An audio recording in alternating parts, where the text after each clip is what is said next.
Hi guys, today I'm going to read a story of giants. And this one is John and the Green Troll. Once there was a poor farmer. His wife was dead. He lived with his only son John by the mountains in Scotland. In spring and summer, John and his father worked hard in the fields. How will we ever move this tree? In the autumn, they closed the farm and went down to the sea to fish. But one year John's father felt too old for the trip. "You'll have to go alone," he said to John.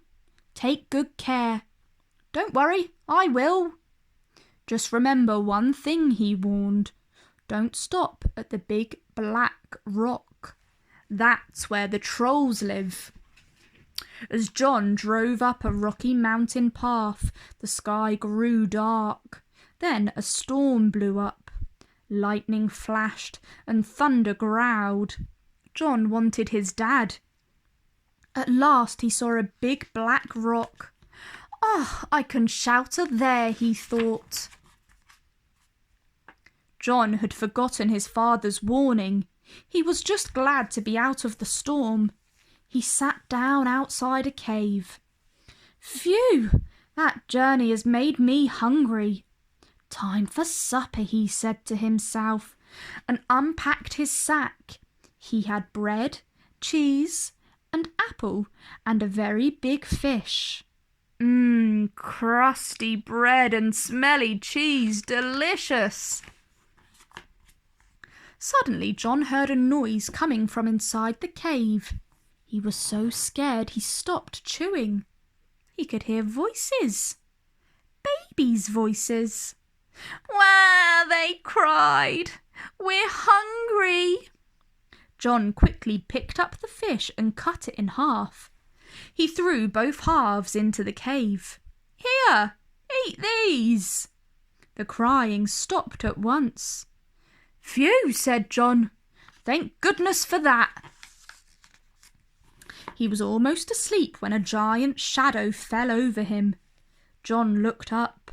A troll was coming for him. "I smell a man." Now he remembered his father's warning, but it was too late. The troll came over to John and picked him up. He shook with terror. This was his first fishing trip alone, and he was the one to be caught. "Please don't eat me." But the troll was gentle. "Don't be scared," she said. "I want to thank you for feeding my children."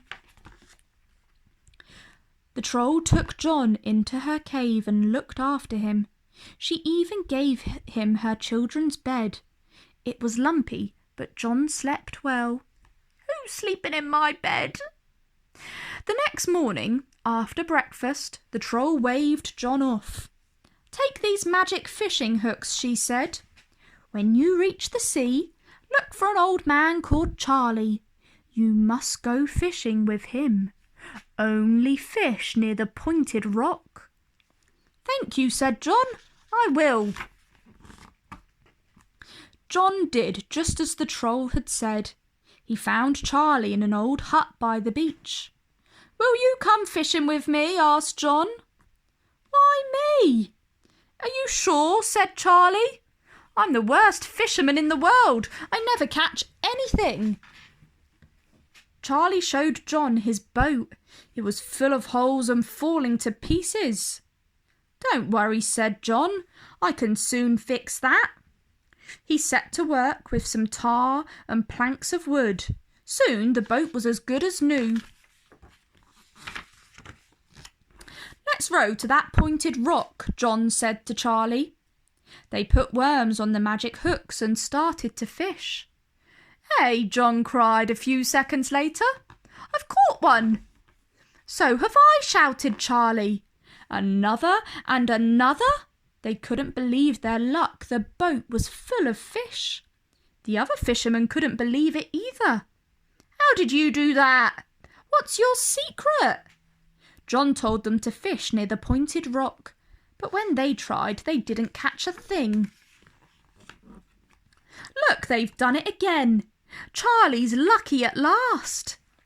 Every day for the entire winter, John's magic hooks caught hundreds of fish.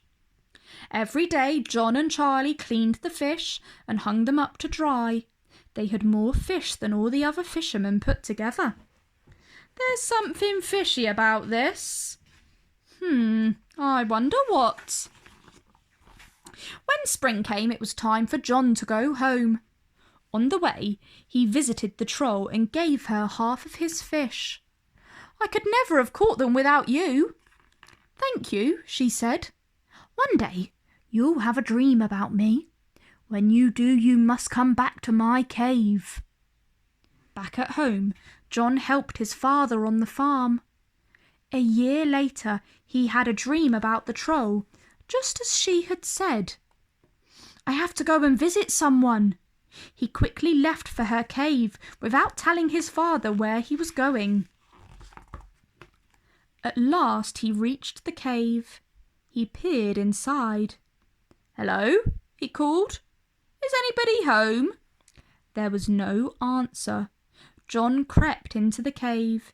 It was empty except for 2 chests. Are they for me? John wondered. What could be inside? He put the chests on his cart and took them home. When he opened them, he found piles of treasure and gold. John and his father were so rich they never had to work again. Yippee! Hip hip hooray! The end. If you guys enjoyed that story, like down below and subscribe to my channel for more.